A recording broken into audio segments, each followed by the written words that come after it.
Sir, always complete na yung mga players na dumating? When I check and nagbigay ng little briefing ang ating Director si ADG and the rest of the investigators, hindi pa nakukompleto.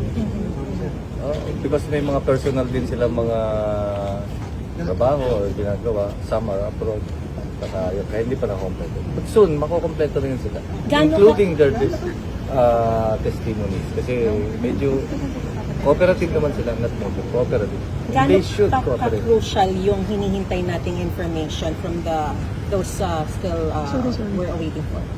Basically, halos pare-parehas lang naman yung sinasabi nila.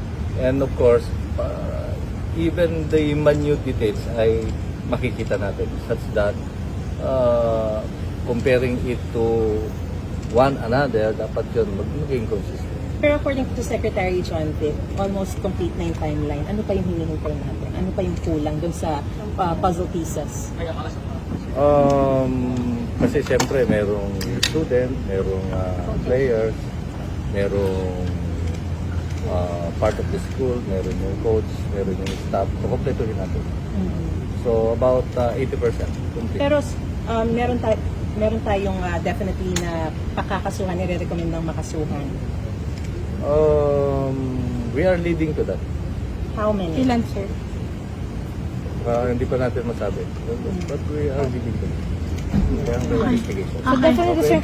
Yan din naman ang sasabihin ng director. Hindi pa natin masabi kung with definite numbers, who, ayan, tsaka anong case. Pero sa nakikita natin ngayon, matindi talaga yung pagkukulang on the part of the Ateneo officials? Merong circumstances na may pagkukulang. And Pagkukulang sa paanong paraan? Tinitingnan natin yun. Dinodocument natin. Pero yung hazing, you're still talagang standing by it, that angle?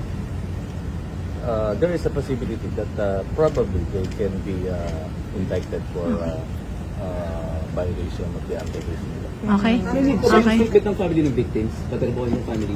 Kailangan pa ng statement nila. Pamilya ng victims.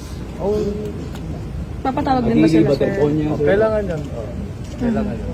Sir, kasi pumapalag yung coach na wala raw hazing na naganap. Why are you standing by your angle that there's yung sa parte ng Ateneo? That's why we are investigating. Ang hazing naman, not necessarily merong physical contact or what. Pagka merong emotional, no? Okay.